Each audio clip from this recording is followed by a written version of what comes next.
Freedom is a pure idea. It occurs spontaneously and without instruction. See what the Empire has done to your lives, your families, and your freedom? Good people will fight if we lead them. The rebellion is spreading. Now we take the war to them.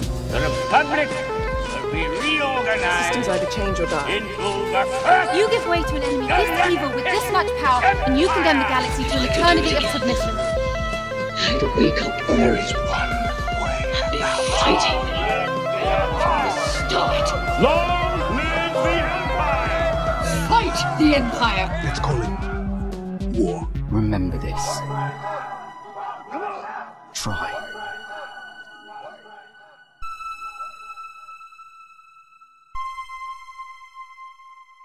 Hi, Sophie.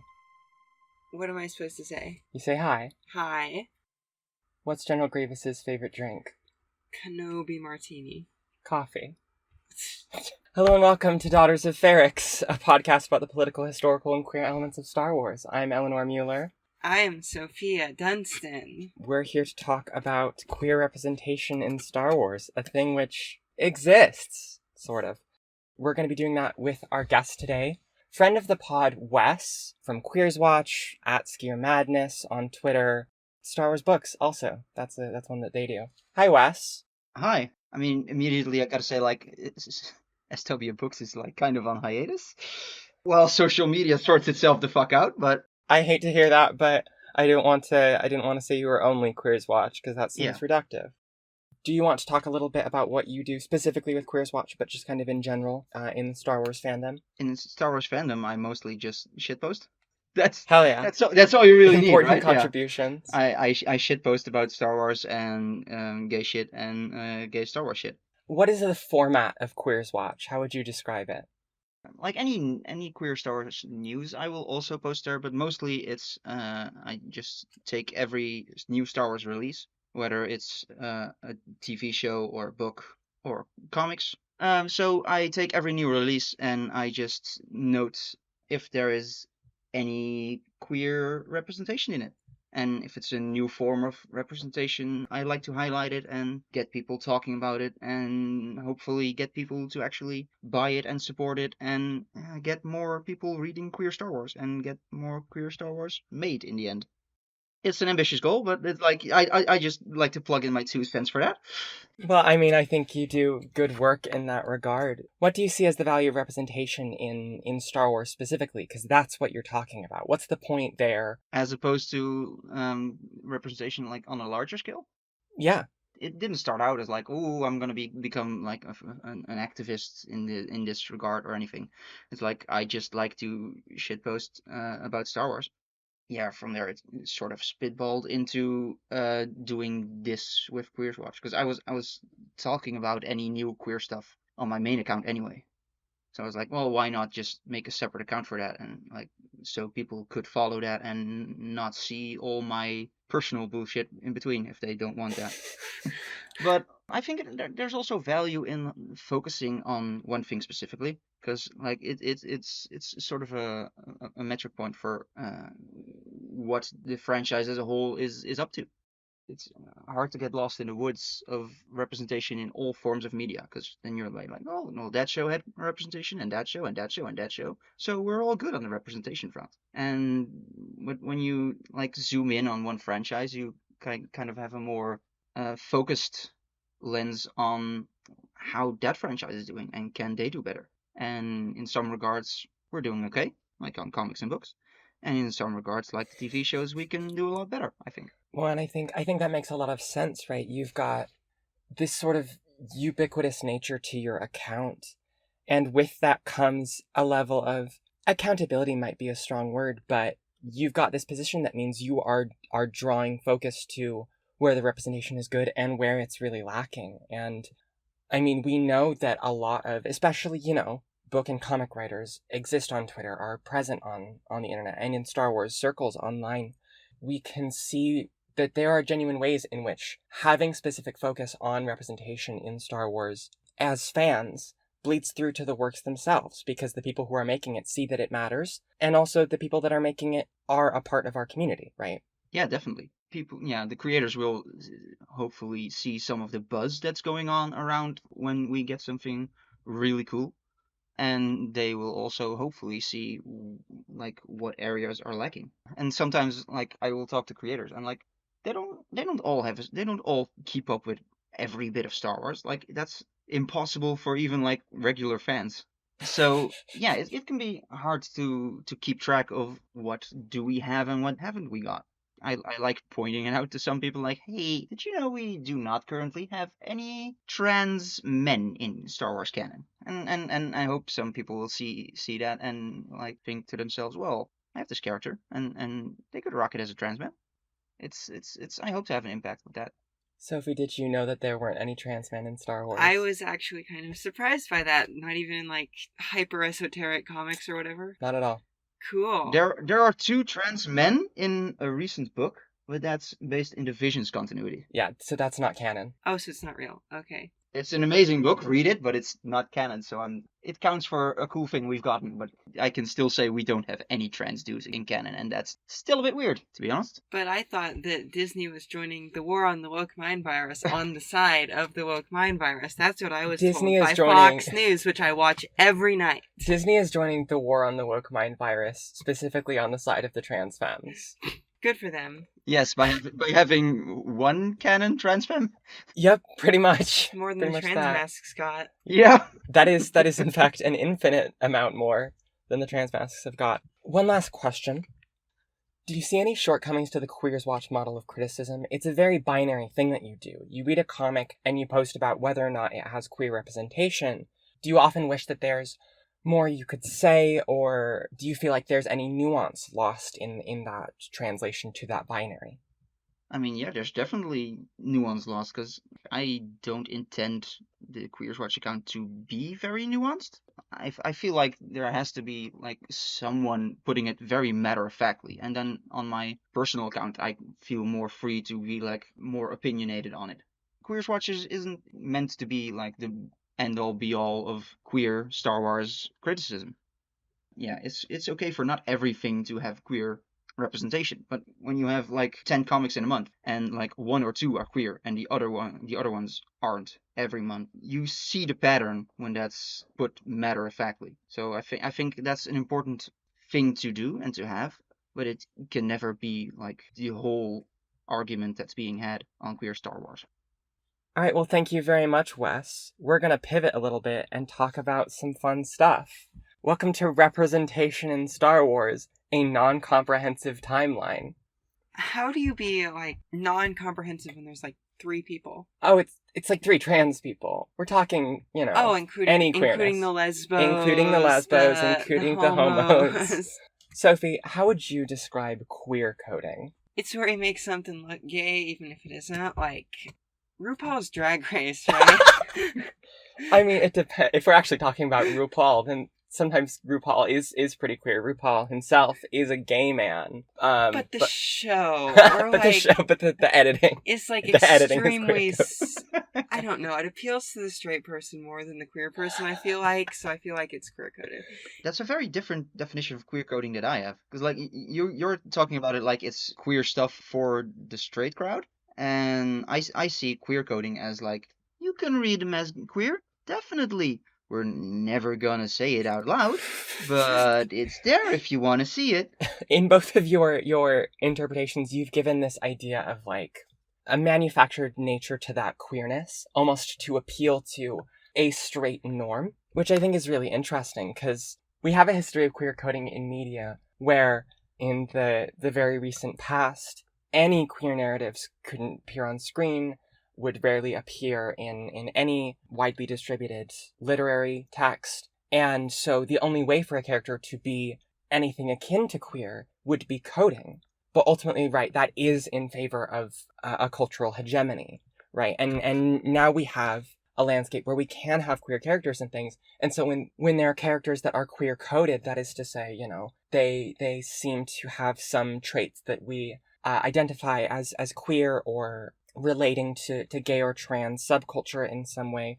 When we have queer coding these days, without explicit confirmation of queerness, it's a thing that we often see is pretty reductive. But I mean, back in the day, it's all we had, right? I mean, that reason still exists. Studios will still shut down queer storylines and queer characters and queer writers. So, like, it can still be, like, a creator just wanting to actually make good queer representation and being shut down, so the coding is all that's left. Absolutely. And I mean, we're going to talk a little bit about that later on. Yeah. It can be hard to, like, if there's anything to blame, you don't know whose fault anything is, you know, because the writer can be like, oh, I want to put so much stuff in, and it can just be shut down. And that's still gonna happen, and no one is probably gonna yell into the ether, oh, I got shut down so bad on the show that I'm currently working on, because that's a surefire way to get fired. The queer representation in Star Wars Legends is really quite sparse, but one of the things we do see in sort of the mid-Legends days is, you know, a very real pattern of either queer coding characters, you know, that you're not confirming their queerness, or we see a type of queerness, and this is something very specific to Star Wars, a queerness through aliens.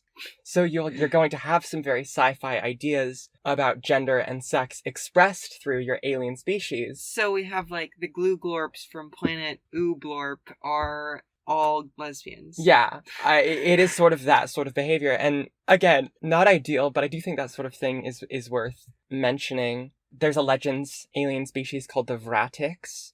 I think they're only Legends. I don't think they made it into canon. That, like, fluidly transition through sexual and gender roles. That sounds like something that hasn't made it to canon, yes. Absolutely. God, I wish that were me. In the Legends Hutts reproduce asexually, which is something that, if it's not already in canon, I kind of assume would be. But in Legends, in the 1997 novel The Hutt Gambit, Jabba berates Han Solo because Han Solo misgenders Jabba's aunt. Because Hutts reproduce asexually. You regard them in feminine terms a lot of the time when they're pregnant, specifically. But good thing, we now know Han Solo in canon would never misgender. That's true. Han Solo, trans ally. Also, we know that that's the real reason that Han Solo got thrown into the Sarlacc pit. It's because he misgendered Jabba's aunt. He angered real trans ally Jabba the Hutt. Woke cancel culture has gone too far. In this alien queerness, there is sort of a sense of accidental rep, I guess we could put it. The Philordis species were asexual and genderless. However, in storytelling, they are either referred to as it, or by default as he, a species of it/he pronoun users. Now it's time for a brief digression on the gender page on Wikipedia, specifically the canon gender page. There's a canon gender page and a Legends gender page. I'm not going to go over the whole thing. A lovely quirk about Wikipedia is that sometimes very normal real-world things will have pages on Wikipedia, such as breast. And they have the unique quality of being the single best pages on Wikipedia because you get to find out where breasts appear, what picture they use to showcase breasts in Star Wars. In Legends, it's Anakin shirtless in bed. In canon, it's Kylo Ren shirtless. So I appreciate those choices there. The gender page lists in canon at least 11 genders existing in the known Star Wars galaxy. This is like when Joe Biden was like, there are at least 3 genders. Yes. So Star Wars has come out officially. There are at least 11 genders. 11. In Bloodline, Leia observes beings of at least 4 genders. Wikipedia, I believe, assumes that those are male and female and 2 other ones. There's an entry here. So one of those genders is a non-binary identity, is counted in the 11. And what this is, I mean, what Wikipedia is doing is going, okay, well, we have examples of these ones. They're not saying these are the genders you can be, but it is funny to say that in Star Wars there are 11 genders, and I quite like that. So in Princess of Alderaan, C-3PO mansplains to Leia a species that has 5 different genders, and then tells Leia how to use they, them pronouns to refer to them. And this is my favorite. So in the first From a Certain Point of View book, a collection of 40 short stories, all taken from and around characters in A New Hope, there is a point of view story about the Dianoga in the trash compactor that is called The Baptist. The Dianogas, according to this story, choose their genders, and the most common gender is the one called Dianogus. Wikipedia says, it is reasonable to assume that Dianogus, as a gender, is unique to Dianogus. I don't think that's reasonable, actually, because I kind of want to pick it for myself now. My pronouns are trash/compactor. Yes. My pronouns are the Baptist. My pronouns are nom/nom. All right. Also in the Hut Gambit, which we mentioned earlier, is a character called Sarn Schild. Sarn Schild is never explicitly stated as being in a relationship with a man, but he is described as a person whose sexual preferences do not run to human women, which we all know what that means. He is married to a woman, like, as a beard, it seems like, but I think it's reasonable to assume that he's, you know... Fruity. In a 1999 comic, The Bounty Hunter's Aura Sing, there is an ex-Jedi character named Rhys Cairn. Rhys Cairn's weird. So, Rhys Cairn was originally a Twi'lek male who I believe had a secret wife whom they killed. And to run away from those consequences, they undergo both species and gender transition, becoming a human female. In the narrative, it's justified as disguise, but, you know... So this is like what transphobes think trans people are doing. Right. They're cutting off their leku, they're dyeing their skin. This is like the one Star Wars comic that J.K. Rowling has read. And also notable that the transgenders are doing it for nefarious purposes. Right. Like this person is doing it for nefarious purposes. Yeah, I mean, whatever gets you in the surgeon's table, right? Our first actual queer character, like definitively queer character, is a Force user named Juhani in Knights of the Old Republic. Juhani is a Jedi character who's having a bit of a dark side spat when you meet her. You can choose to either have her join your team or kill her as a dark side leaning action. If you kill Juhani, when you head back to the Jedi Temple, Balea, her master, is like super broken up about it, which has caused a lot of people to assume that Balea and Juhani were in some kind of relationship at some point. If Juhani joins your team, she is available as a romance option, but only if you are playing a woman. Gay. So she's definitely gay. She's definitely gay. She's also a cat. That's like, Star Wars, baby. A cat person? A cat person. No, not like a cat. She's a cat Okay. person. She's a furry. She's a furry. I love that we have to specify, yeah. Because just saying that she's a cat could give some listeners the wrong idea. We don't have normal cats in Star Wars. There are no cats in Star Wars. We have Tuca cats. We have Loth cats, but they're not cats. Well, that sucks.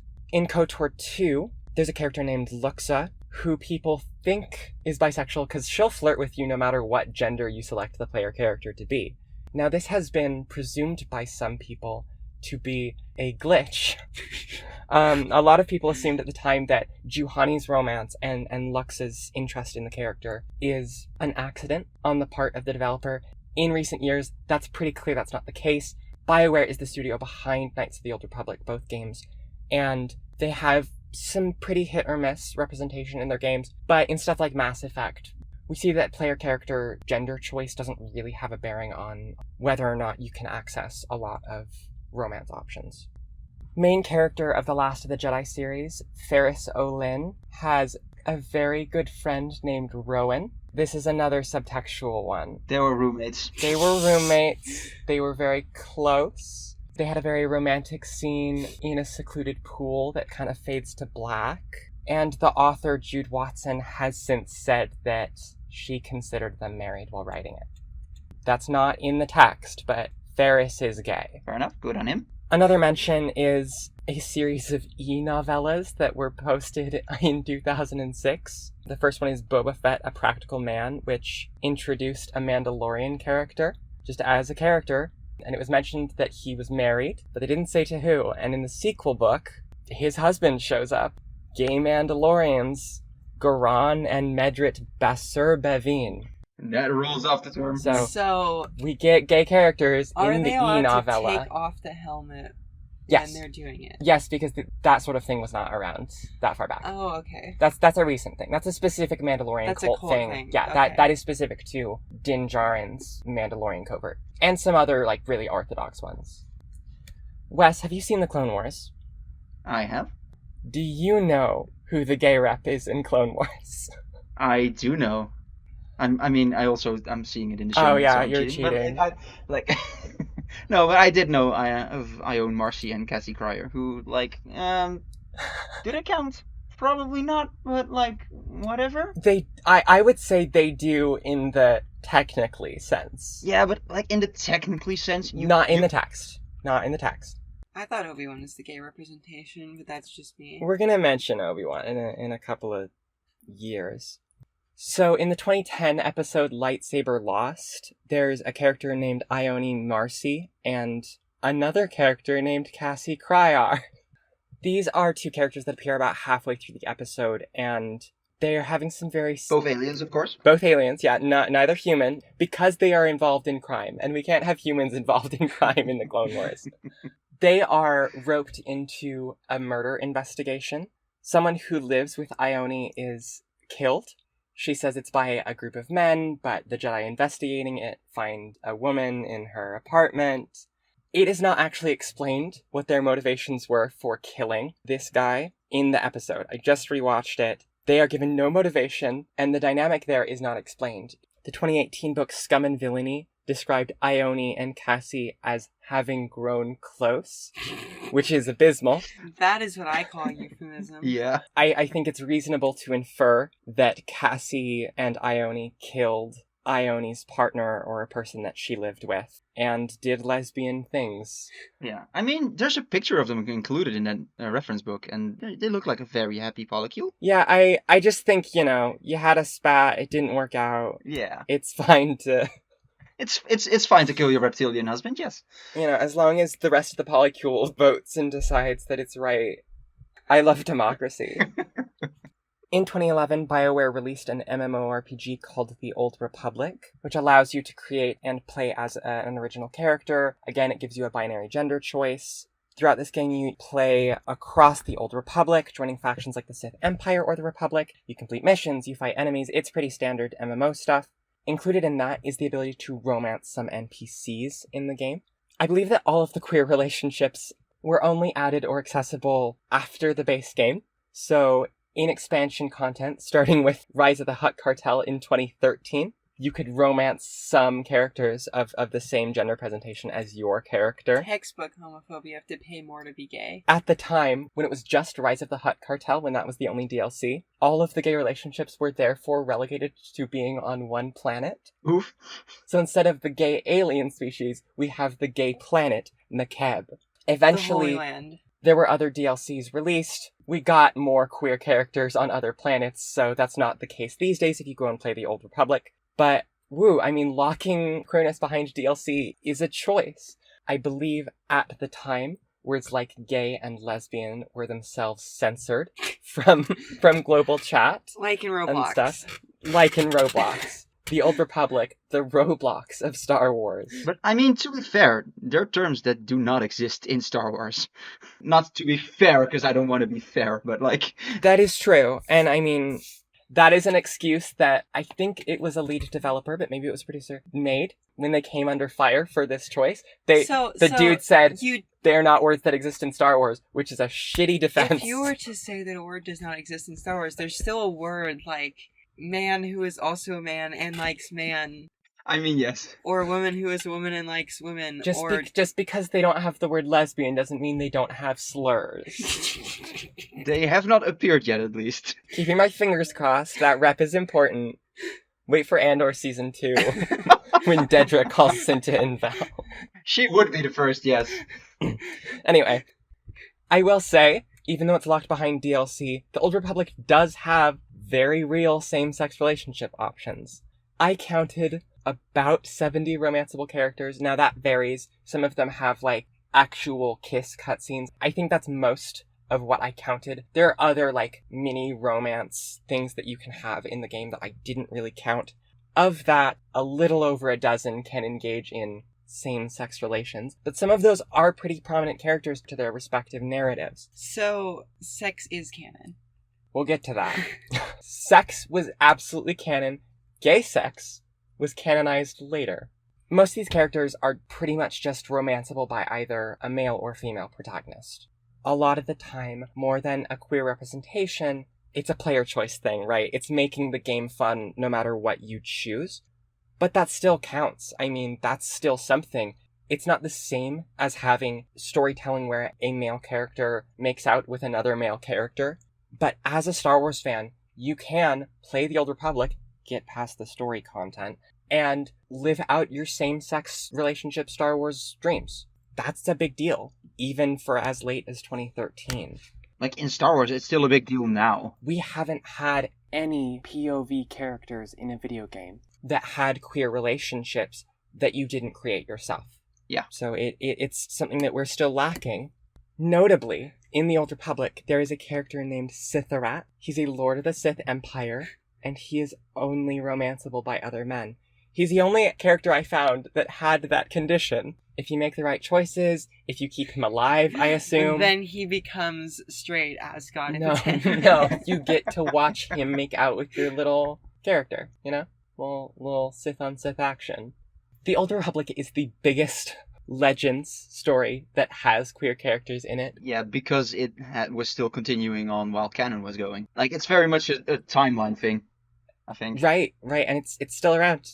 As much as it failed in some regard, it is a big deal that happened, especially in regard to our friend the transgender Twi'lek, right? Yeah, but like, it's a marked improvement, yeah. Legends was rough, yeah. Right? It was a different time. It was the 90s, it was the 2000s. As much as I want to be like, they did a shit job, they did more than nothing, which is a little bit more than I expected. I mean, in some cases, they did less than nothing, but like... That is true. We take all the scraps we can get, yeah. In 2012, our Lord and Savior, the Walt Disney Corporation, praise be, bought Star Wars from George Lucas for, frankly, not very much money. And now we're here. Once upon a time, Disney bought Star Wars, and now I exist, so... That's how you came to be. That's how I came to... So... I was spawned into existence in 2015 in the theater for The Force Awakens. Just all of the, like... other theater goers just watching in horror is like, you eldritch abomination your way out of the crawl chairs. out of the scream. Anyway, that's enough about my childhood. With this new canon came the opportunity for new gay people. Disney very much started from scratch. Lucasfilm struck the old extended universe, relegated it to Legends, so that they could tell new, tidier stories. And by new, tidier stories, you mean make a lot of money. Two things can be true at once. Oh, that's true. Before the release of the first new Star Wars film, we got a book that was sort of in lead up to it called Aftermath. Aftermath is the first of a trilogy. It's sort of a ragtag ensemble of characters dealing with the Empire in between Return of the Jedi and a year afterwards. One of these characters is Sinjir Rath Velas, a former Imperial loyalty officer. Towards the end of Aftermath, a character, Chasimari, she is a Zabrak, which is what Maul is. She's essentially saying, hey, are you into me? And he says, I'm not into that. And she essentially says, oh, you're not into aliens? And he says, oh, I'm not into women. Good for him. Yeah, Sinjir is kind of an icon. Across the next two books, he has sort of a tertiary character, Condor Kyle, as a boyfriend. They have a relationship that's got some real dimension to it. They start off the next book in a relationship, and it's kind of just a fact about this character, and their romance matters to the plot. It's not like front and center, but it's a big part of Sinjir's character journey, is him recommitting to this relationship and wanting to put in the effort. In the second Aftermath book, we're introduced to a character named Elioda Merikavanya. She is a non-binary pilot ruler. The format of Aftermath is you have this ongoing story, and then you have interlude chapter breaks, essentially, where it describes something that happens in a different part of the galaxy. Maybe it talks about a character from the original trilogy. There's one with Dengar. There's one with not Boba Fett, but Boba Fett's armor, where Boba Fett's armor is found by some guy who's marshal of a town. And now that's in The Mandalorian. That's where that comes from, is those interludes in Aftermath. There are lots of little things that were seeded in Aftermath that have now appeared in other stories as a result of that setup.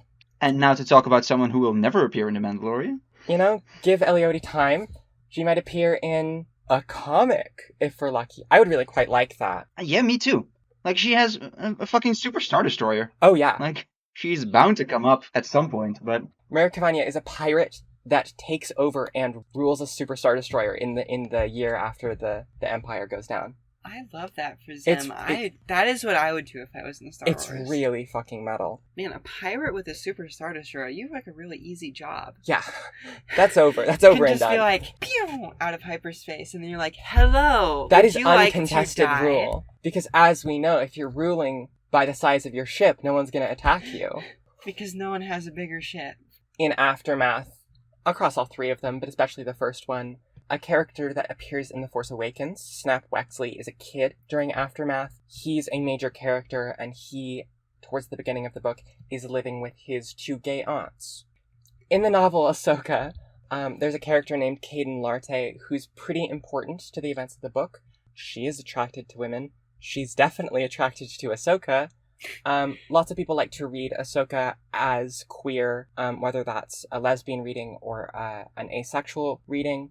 Both. Neither of those have been addressed in canon. Frankly, I think Ahsoka's pretty plainly asexual, but that's my own headcanon, so...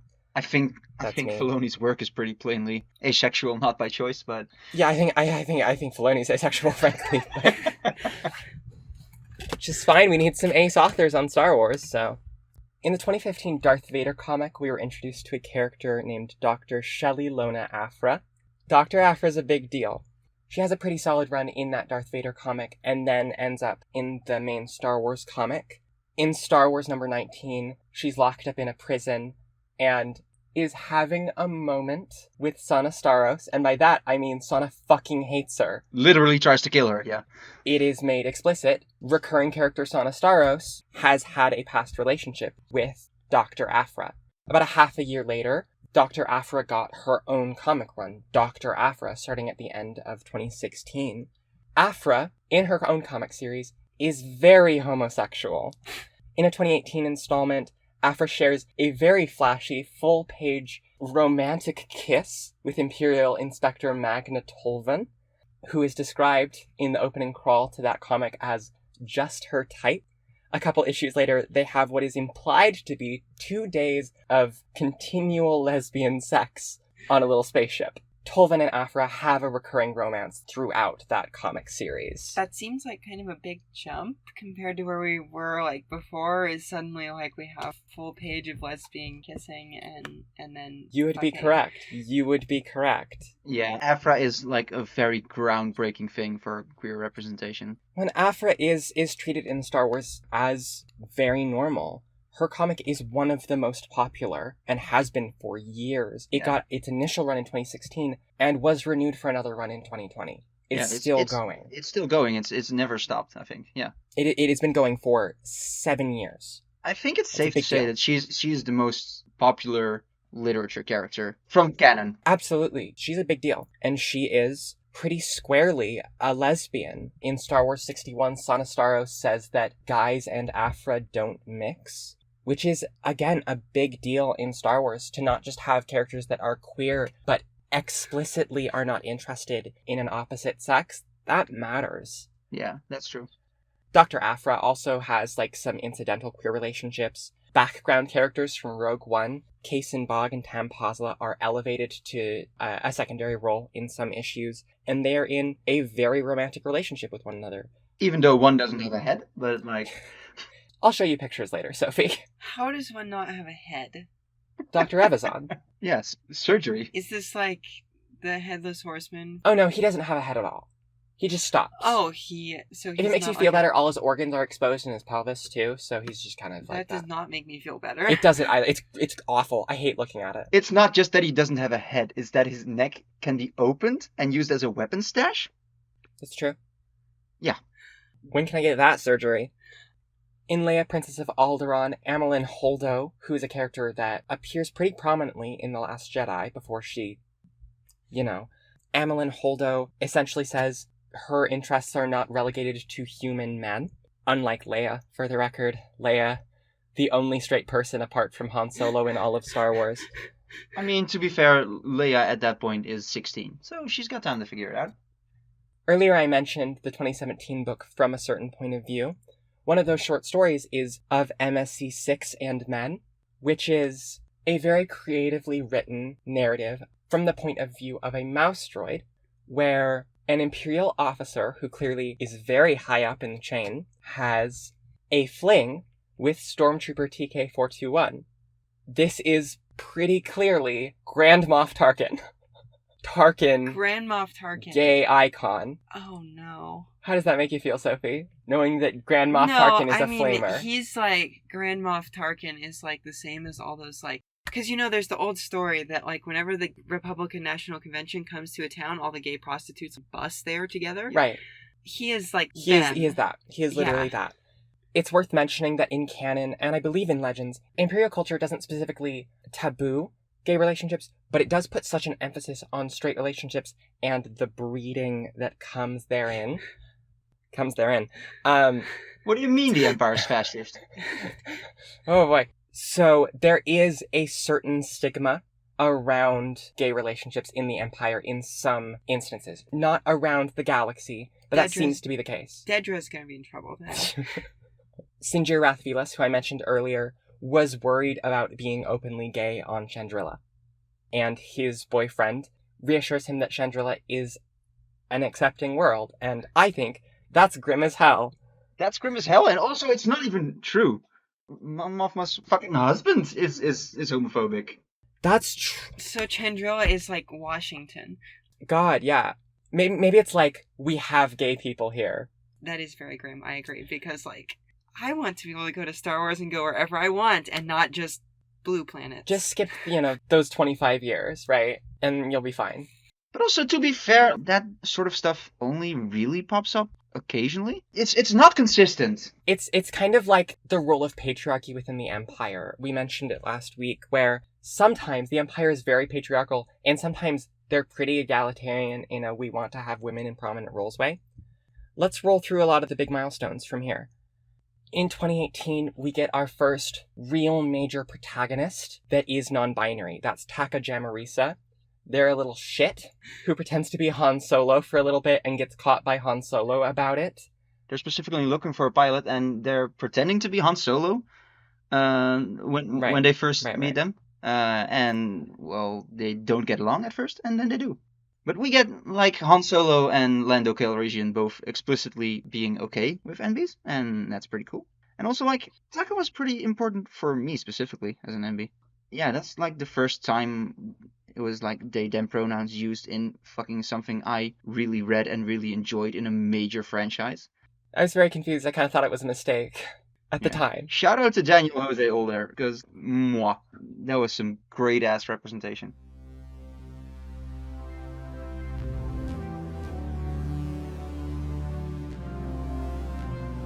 Unfortunately, Sophie has had to leave us because she had other obligations. Alright.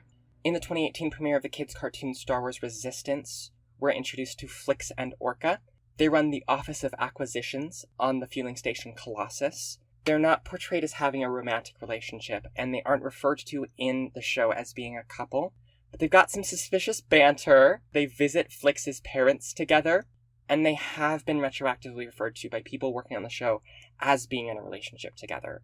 So we have another instance of characters that are presented in a very queer-coded relationship, but that aren't confirmed as having romance with one another until later. Resistance is a cartoon geared towards kids, and having that stuff in kids' media goes a long, long way to normalizing us and our struggles. That's why I wonder how this came to be, if they were meant to be more conclusively gay and a bit shut down by the mouse. Or if it's just the creators thought this was all they could get away with. Absolutely. I'm sure that if Resistance was made in 5 years, then they would have been gay. Well, and we see a marked difference, I would say, between stuff that released on Disney XD, which was the channel that Resistance was on, and stuff that releases on Disney+. Well, one stuff that releases on Disney+. Young Jedi Adventures and Andor. But Young Jedi Adventures is also on Disney XD. Is it? It is. That's a big fucking deal. Yeah. I didn't know that. So, a lot of the time with this stuff that's retroactively confirmed, I see it as being, in one sense, a real positive and in one sense a real negative. It's a negative for the show itself, where we don't have the queer representation that we need and that we should be seeing in Star Wars. But I think it's a pro for Star Wars. If Flix and Orca appear in a book or in a comic, they're going to be explicitly in a relationship, right? If we see them again, there's always the chance of that. So we have queer appearances in a specific story, and then we have queer characters, and queer characters can always go on to become reused, and that is an asset to larger Star Wars storytelling. But they won't always be used as queer characters, especially when the characters are bigger, which we'll talk about a bit later. In 2019, the beginning of the Alphabet Squadron trilogy was released. We have 3 main characters in that titular squadron who are some variety of queer. Yurika Quell has a bit early on where she is pretty casually mentioned as having dated a woman. Chasna Chaddock is attracted to Quell later in the series, and sort of the closest thing to a conclusion of romantic narrative in the book is the reveal in the epilogue of the 3rd book that Chas and Quell are in a relationship. Will Lark is a 19-year-old pilot. When he's grieving the death of a fellow pilot towards the beginning of his appearance in the 1st book, it is pretty plainly mentioned that Will and this pilot had kissed a few times. Queerness in Alphabet Squadron is just common and natural and normal. It's cool. It's like, this is kind of the thing I want to see in representation. It doesn't always have to take the main focus. I would like to be in a Star Wars universe where being queer is just a normal thing. There's an element of, like, escapism, right? I like having my struggles replicated in Star Wars or seeing, narrative tension in Star Wars that I can relate to, but at the same time, there is an element of escapism to Star Wars storytelling and the way we enjoy it, right? It is an idealized world, both in its successes and in its struggles. I think a lot of us queer people aspire to a position in our society or in our community where instead of being definitionally gay, it's just a fact about us. Instead of being, this is a queer person, this is a person who is queer. And that's very much how we see it a lot of the time in Star Wars. We don't have queer labels existing the same way in Star Wars. There aren't words like gay and lesbian.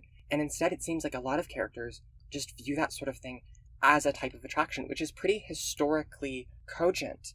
The idea of heterosexuality as identity and as a pattern of behavior was only invented to stigmatize homosexuality. And that's how we got the division between the two. If you look 1,000, but especially 2,000, 3,000 years ago, homosexual relationships were maybe slightly more marginalized than heterosexual ones in societies like Greek culture, but absolutely happened. You had dudes fucking each other all the time, and it was normal. Yeah. Normalized fucking dudes. Yeah, and normalized fucking dudes in Star Wars, yeah.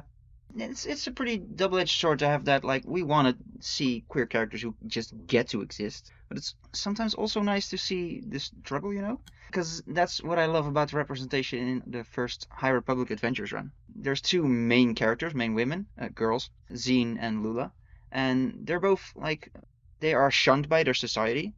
Well, Zine is shunned by her society, and Lula is kind of hesitant to act on her feelings, because she's a fucking Jedi. They have that bisexual struggle of, like, do we get to exist like this? In universe, it's not because they're bi, because they're attracted to women.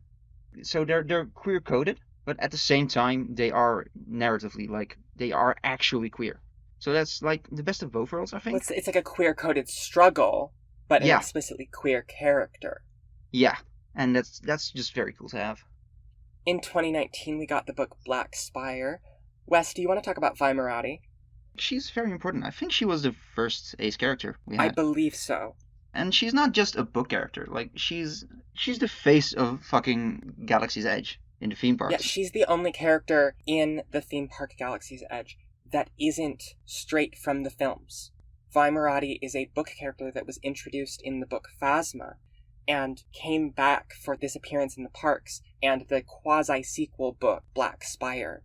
Vi Marati is someone you can talk to in the parks, played by a character actor. Vi Marati got a Lego minifigure.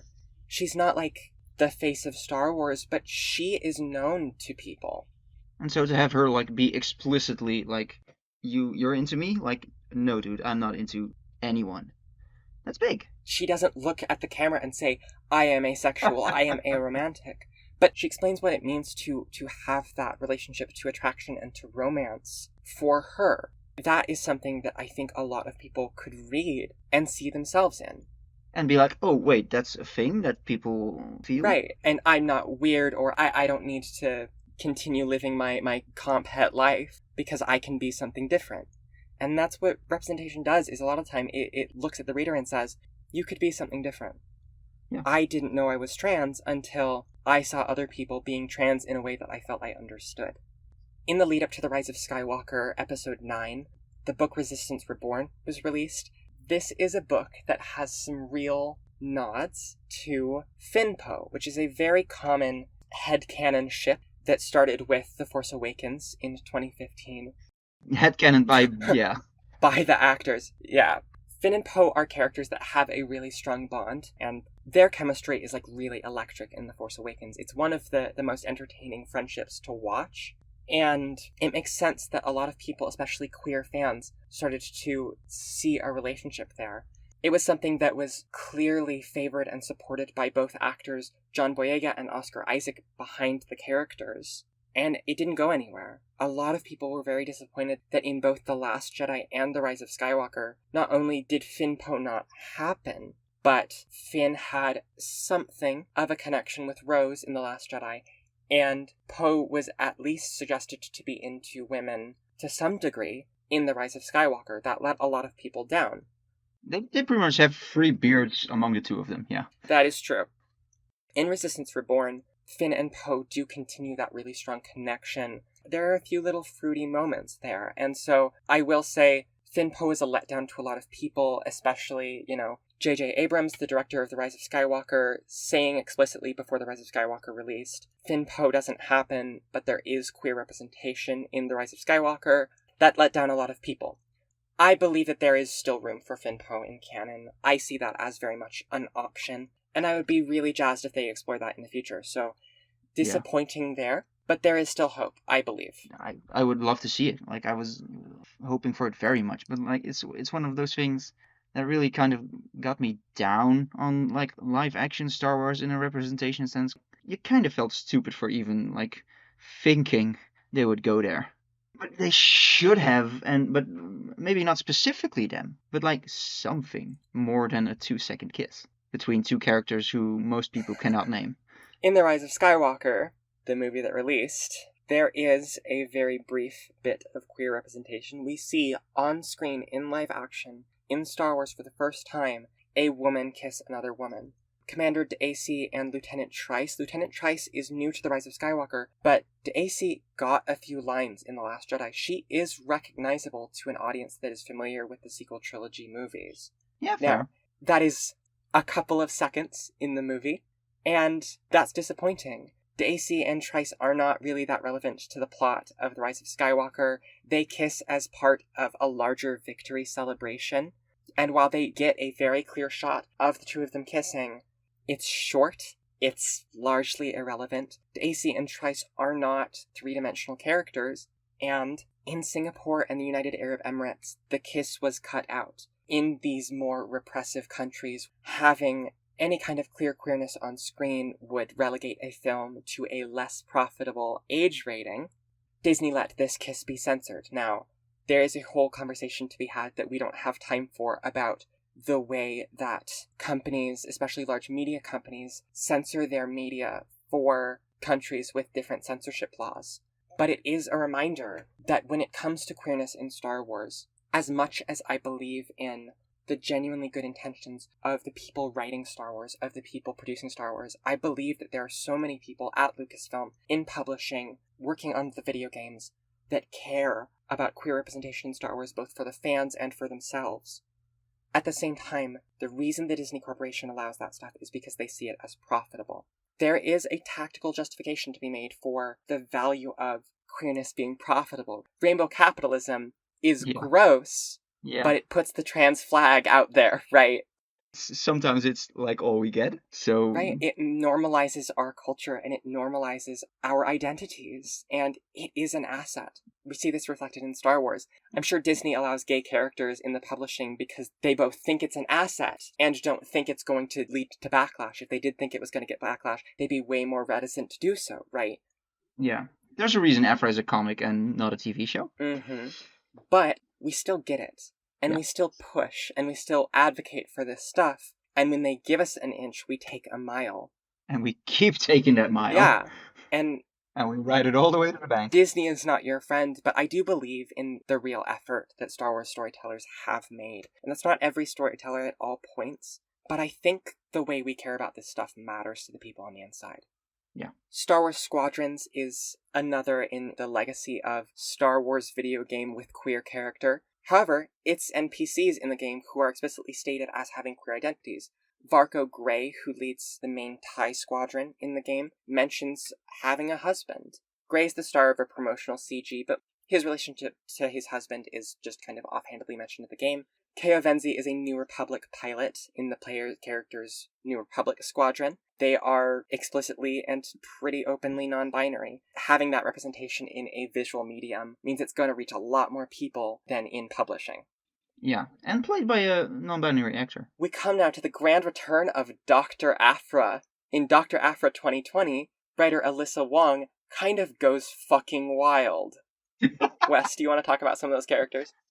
Yeah, I do want to talk about some of those characters, because, like, that whole book, it goes wild on the queerness, and it doesn't stop. Mm-hmm. Like they started, it was queer, but it was offhanded mentions. There is a lesbian kiss in the second issue, but it's a flashback, I think. It's not till Sana gets reintroduced and Just Lucky's ex-boyfriend Ariel shows up. And, like, on both sides we get queerness going.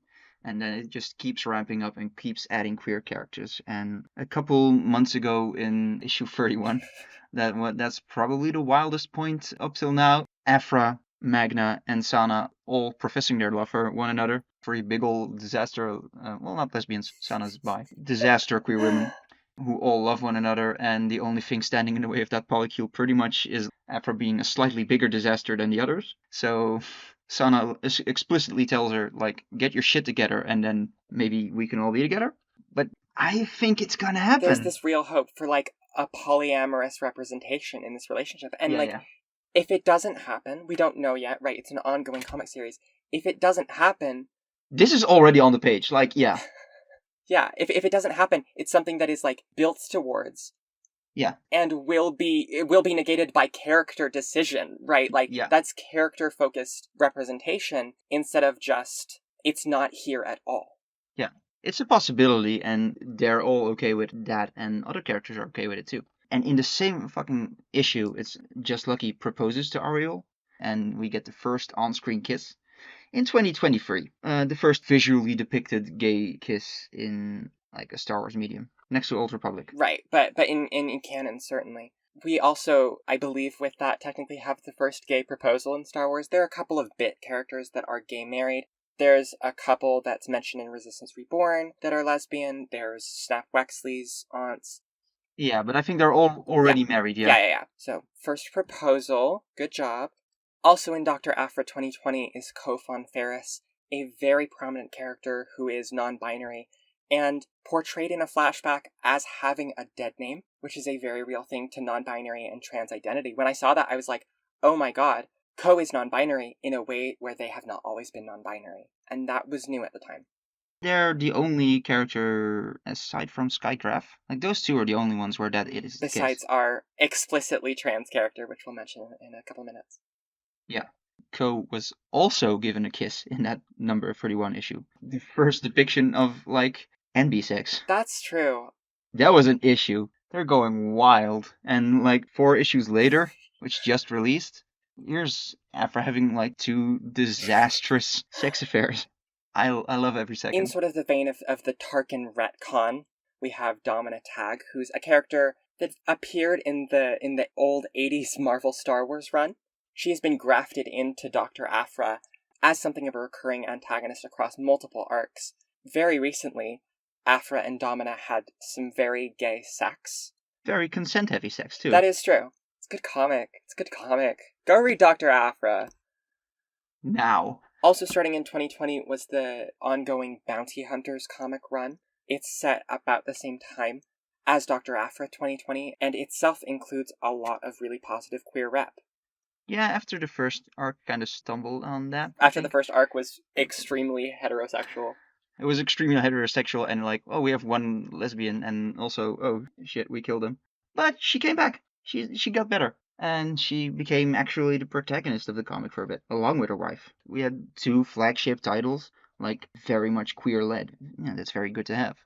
It's not just those lesbians. There's also, like, Fukora, who's one of the main antagonists. I don't know. She pops up, like, a lot. And she's, well, first off, she is canonically queer. She is into women. But also, right from her first introduction, she's introduced with a panel goes from flashback to current day, and flashback has someone looking pretty much exactly like her, but with a male posture. People really started, me specifically, also different Eleanor, but like people were jumping at the possibility of her being trans, and we've gotten more and more coded scenes with her. The way Ethan Sachs, the writer, has been going on Twitter, I think it's pretty much safe to say that she is trans. It's just not explicitly stated on page yet. Bounty Hunters is still going, so there's still time. It's gonna happen, and I love Fukura. And yeah. I very much hope he does. In 2021, we got the anthology animated series Visions. This was 9 shorts animated by different Japanese animation studios. None of them are canon, but all of them are neat and sort of explore a new visual and storytelling style in Star Wars. As a tie-in to Visions, we got Ronin, an extension of the first Visions short, The Duel. Ronin follows the main characters of The Duel as they continue on into this larger story. And as written by a non-binary person, Ronin, this non-canon book, non-legends either, is probably the queerest piece of Star Wars media we have gotten. Certainly up there. It was the queerest to date. We have Dr. Aphra at 31. Yeah, sure. But like numerically, it was the biggest when it came out. Because I literally counted. Yeah. The vast majority of named characters have some kind of either queer identity or queer sexual interest. The biggest character that was created for the book is a very prominent non-binary character, and we got our first very explicit mention of people who gender transitioned. We have Uehiro, who is a Twi'lek, who is told by someone on a ship that he boards, on a crew that he joins, that a previous crew member had masculinizing hormones, essentially, that Uehiro can use. So we have a mentioned transmasc character, and then we have one that actually appears in Uehiro, Uehiro is a Jedi Padawan. He's a young person, and that's a big deal. We have an HRT page. I don't know if it's actually called HRT. We have a page about hormones vis-a-vis gender transition on Wikipedia because of this. Again, it's non-canon. Regrettably, we don't have any transmasc characters in Star Wars canon at the moment, but this was the first instance of that in the Visions tie-in book. So if that sounds like your speed, Ronin is a really wacky, really interesting original Star Wars story that I highly recommend. It's also like the closest thing Star Wars has come to actual literature, I think. In 2021, we got the introduction of the multimedia publishing initiative, The High Republic. The High Republic is set 200 years before The Phantom Menace, and has been an opportunity for a lot of queer exploration in Star Wars. The High Republic, the story they're telling, takes place across 3 phases. The first one is set that 200-year mark before The Phantom Menace. The second phase is set 150 years before that. And then the third phase continues the first phase. And so in the first phase, starting in 2021, we got Vernestra Rowe, which is an explicitly asexual character. We got Leox Yazzie, another ace character. We have Zine Morella and Lula Talisola, who Wes mentioned earlier, in a kids' comic, explicitly interested in a romance with one another. Jordana Sparkburn and Ciliaro are from the YA book Out of the Shadows. They have sort of we had a very intense fling, but now we're broken up, and it's weird, and taking that relationship very seriously, giving it a lot of dimension. Cantum Psy is a non-binary character introduced in the kids' comic The High Republic Adventures, who becomes something of a point-of-view character in one of the YA books. Yeah, Midnight Horizon. Also, Tarek and Seret. I have complicated feelings about Tarek and Seret. I do too. So they are Kotabi Bond twins. They are aliens that are connected, essentially. They are something like one person in the same body is a fast way of explaining it.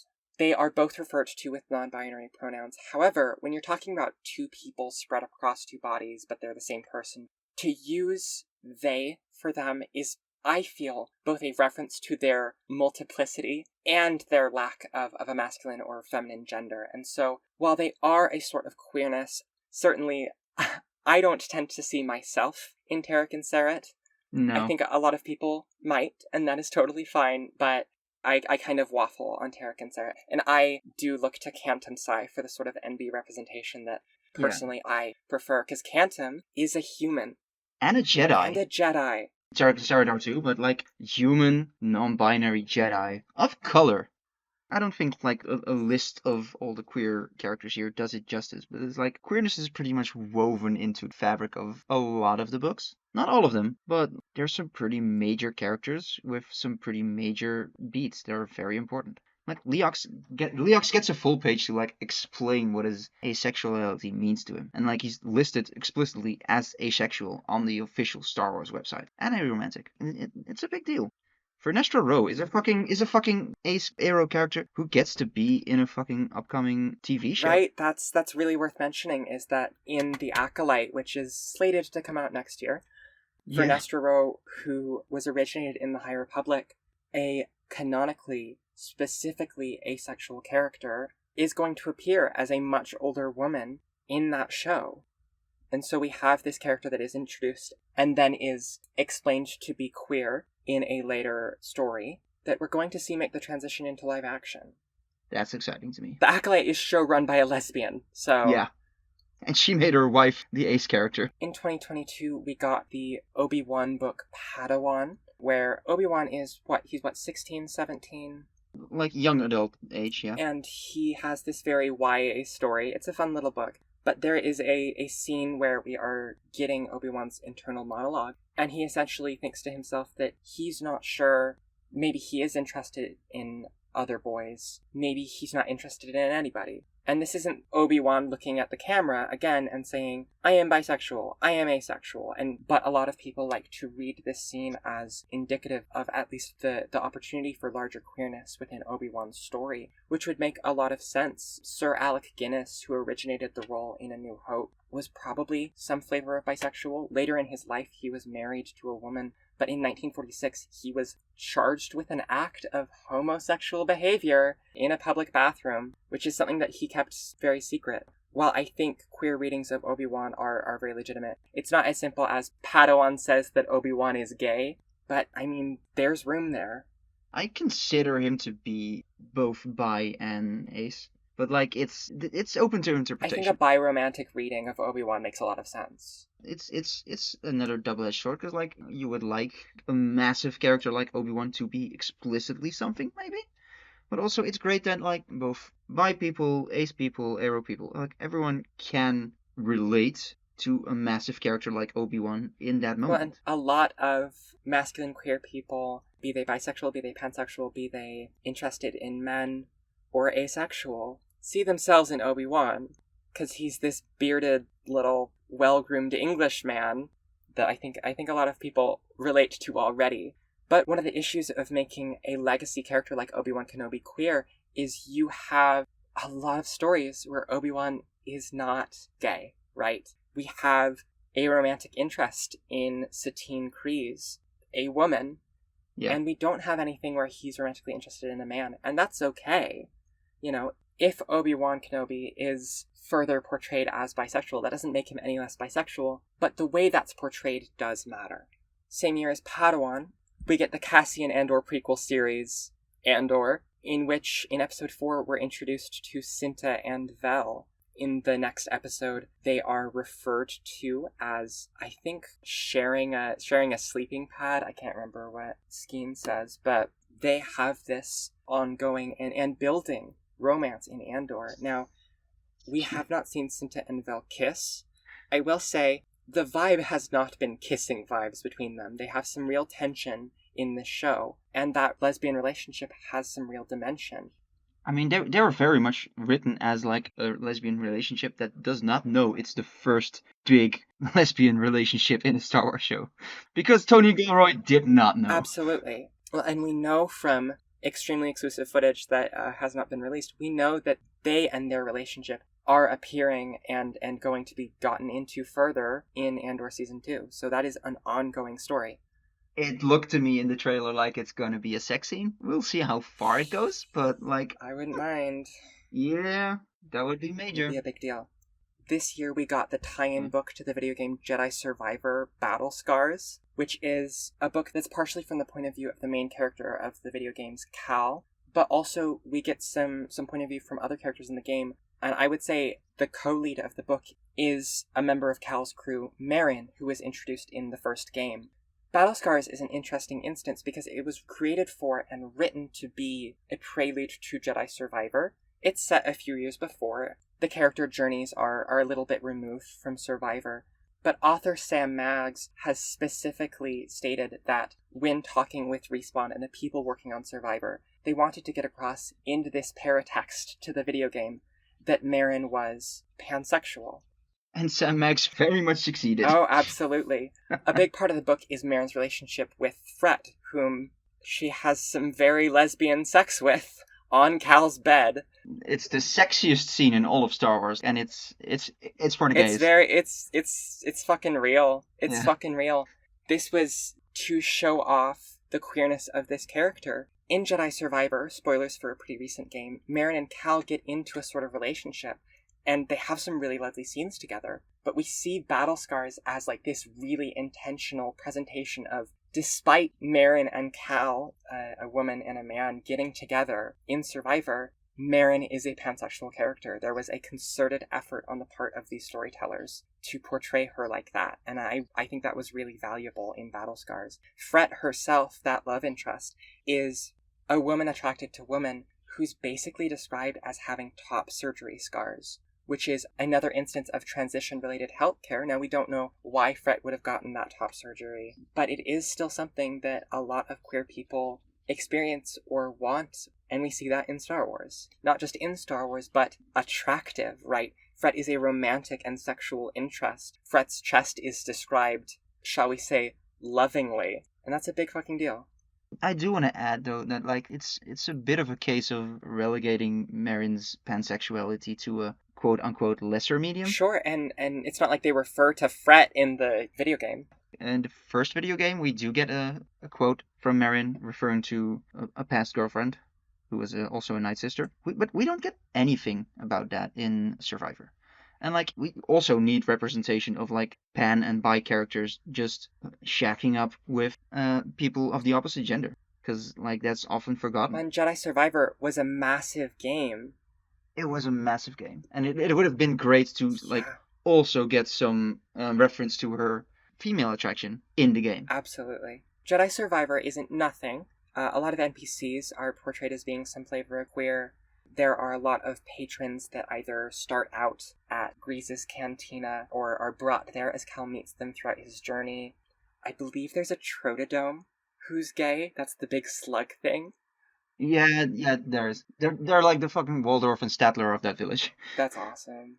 And they are canonically gay. There's also a non-binary DJ. That whole place, it's basically a gay bar you're setting up. We salute our queer ally, Grease-dritis. Yeah. Coming back to the High Republic, we have Phase 2, which started late 2022 and has gone into this year. That has characters like Matea Cathly, Yana Rowe, and Cor Plouth, all of whom are sapphic. Yana Rowe and Cor Plouth are themselves in a relationship with one another. That relationship is given center stage in both books that Yana Rowe appears in. And when Yana is reflecting on her relationship with Cor in that second book, Yana explicitly said that the sex was good, which I consider the true canonization of gay sex in Star Wars. It's not just implied. Was that before Battle Scars? So it was before Battle Scars, yeah. They don't say that they had sex in Battle Scars. Well. And we do have explicit mentions of sex in Star Wars, not often, but it does happen. So I'm just putting it out there that we know that Yana and Cor had gay sex. Now, we can infer it. It definitely happened in Dr. Aphra, in Battle Scars, but Yana says that they had sex, and that is neat. It's a very silly hill to die on, but I still read it and I went, oh. Some other High Republic characters in Phase 2 that are queer: Rupert Nitani. There's a secondary character, Queen Adriala, and her wife, who are the mothers of a main character in the adult novels. There's a character named Fel Ix, who is more prominent in a young reader's book, but who is referred to in the YA books, alongside his two partners. Fel Ix and his partners are all Kesserine. They are a specific type of alien, but the way their relationship is described is deeply polyamorous. I would say is very queer, and so even though it is like this portrayal of these aliens in this relationship, I consider Felix and his two partners. Yeah, it feels like a very real and human. Yes, yeah. it's very authentic to a polyamorous experience, and they have and raise children together, and that's seen as like a legitimate form of relationship. Also in the High Republic Phase 2 is Sky Graf. They appear in the book The Quest for Planet X, which is the second middle grade novel in the High Republic Phase 2. Why is Sky Graf important, Wes? They have the first mention of, well, both a supportive parent. Their storyline is like looking for their missing father, and we get some flashbacks between them and their dad. And like their dad he's a cool dude, because when Sky's trying out their brother's flight suit, it all feels good, but like there's something in the way, and then their dad figures out why that is and gets them their first binder. Canonically, binders exist in Star Wars. Sky Graf is this portrayal of a human character that is uncomfortable in their body, that has dysphoric feelings about themselves. Like explicitly stated and explicitly written by a non-binary author. And they're one of the three main characters on the cover. Does transition. They do transition, yeah. In a kid's book. Mm-hmm. This year we also saw the premiere of The Young Jedi Adventures, which is a lovely little kids cartoon about 3 Jedi younglings and their friend Nash. Their friend Nash has parents that show up in the episode Nash's Race Day, and we see that she has 2 moms in this kids show. Yeah. And it got a cheer when it premiered at Celebration. It's so cute. That's one episode, I would really love for Nash's parents to come back and to have a bit more of a role, but that is a really cool thing to show up. We're about caught up to the present, but for the last 3 years, Marvel Comics does variant covers for Pride Month, for June. On their ongoing series, they display new art of queer characters by queer artists. We've seen Tarek and Sarat from the High Republic, we've seen Vi Maradi, we've seen Dr. Aphra. We've seen mostly characters from Dr. Aphra, to be fair. But also like Cinta and Vel, Z and Lula, Kant and Sai. Kofon Ferris. A funny quirk about these variant covers is that sometimes you'll have these characters who don't appear in a comic on the cover of that comic. For instance, Vi Maradi, not a character that's gotten comic appearances, was on the cover of the ongoing Mandalorian comic adaptation. Oh, you mean there's no queer characters in The Mandalorian itself? As of yet, no queer characters in The Mandalorian. Sure. There's time. They could. These variant covers can kind of highlight the lack of representation we are getting in other comic series and television, right? Like, and especially with Lando is on one of them. And I have feelings about that. So Landonis Balthazar Calrissian is a tough one right now. So in a press interview in the lead up to Solo: A Star Wars Story in 2018, one of the writers on the film, John Kasdan, stated that he considered Lando, the way he wrote him in Solo, as being pansexual. This isn't a ridiculous reading of the character. Lando is, in the original trilogy, something of a lady killer. He's very suave, he dresses very fancy. I don't think it's a reach to think that he would be a person who fucks a lot of different things, right? But in Solo: Star Wars Story, Lando is only even passingly referenced as having one sexual encounter, and it is with a feminine presented droid. Being pansexual is not as simple as you will fuck human women and also droid women, I at least generally speaking.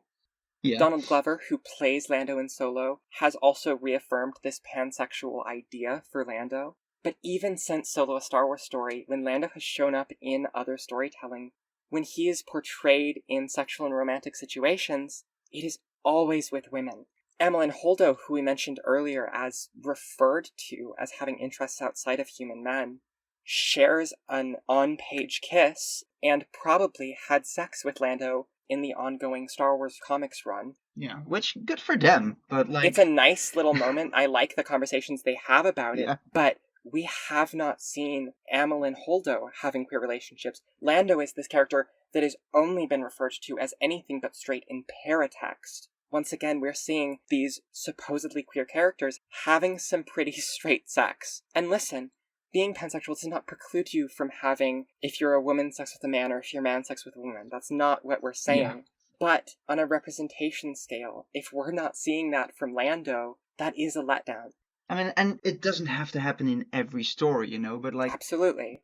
since 2018, he's gotten like not serious at all romantic interests, and they've all been women. Lando has fucked since 2018, and he is not fucking men. Yeah. Listen, I would love if we saw from Lando waking up one morning in bed with another man, but we also have these instances where Lando's with a woman. Like, no, yeah, that's great. That's even better. Absolutely, because that is a type of queerness. Yeah. But textually, in Star Wars, we have not seen any pansexuality from Lando. Supposedly, we're going to get a show focused on Lando. It sounds like Donald Glover and his brother are attached right now, and if Donald Glover sees Lando as a queer character, then there is a real chance that he will follow up on that in the way he writes Lando. Yeah. So I'm keeping my fingers crossed. Looking towards the future, there's a lot of opportunity there. We're getting another season of Andor, we're getting more Young Jedi Adventures in just a few months. I want to see gay men as more protagonists in Star Wars. It would be really cool to see a gay teenager. I want a trans mask guy in, like, a notable canon role. I forgot to mention, we have a canon trans woman in the book Queen's Hope and the book Brotherhood, which both released pretty close to one another. There is an appearance in both books by Sister, who is a clone trooper, who is a woman. Now, if you're going to be a clone trooper and a woman, you're going to be trans. And so we have an explicitly trans character. Anakin pretty much explicitly says, "Oh, so you transcended gender," which is like a really clunky way to say it, but yeah, like, Anakin invents the word transgender. That's canon. Yeah. The biggest trans ally. But I want to see point of view stuff from Sister. I would love if we got stories told about Sister by someone who is trans, especially someone who's trans, who's like lived through a military setting. I think that would be so meaningful. Is there anything you're really hoping for in the future with queer representation in Star Wars, Wes? I just want, the trans stuff, and specifically I want Fukora confirmed. Like, that's my main, because like we don't have many trans women, and I would very much like her to be a big part. But mostly I just want it to be more prominent, be bigger, because overall books and comics are doing good. We got a ways to go, but like there's a lot of people who are putting in like genuine efforts. It's pretty clear that we've come a very long way very, very quickly. Yeah. There's a ways to go yet, but I mean, we're gonna get there. For your project as QueerSWatch, I think things have gotten a lot better. Yeah. And we still want more. There is more to demand, but we are never going to stop wanting more. Yeah, but the progress that we've made, I mean, that's down to the concerted effort of the people on the inside and of fans and the feedback we give. I think that delineates a really positive opportunity for further change and further growth. Yeah. Fingers crossed. There's pretty far yet to go, but I think it's worth it. We'll get there. All right. Wes, where can people find you online? They can find me on what we all still call Twitter. Yeah. You can find me there at QueerSWatch and at Skeer Madness. SSKEER Madness. And I will probably relocate to some other site, but it will be those names. Thank you, Wes, for joining us. If you want to listen to new episodes of our show, you can find us on most places you can listen to podcasts. It's kind of a work in progress, but I'm getting there. And on our website, daughtersofferrix.com. You can also follow us on Twitter, Instagram, and TikTok at FerrixPod, FerrixPod. If you have any questions, suggestions, or corrections, you can send them to our show email, daughtersferrix@gmail.com. I have been Eleanor Mueller. You can find me at The Letter Bomber. And you can find my co-host Sophie at Sophia in SLC on Twitter.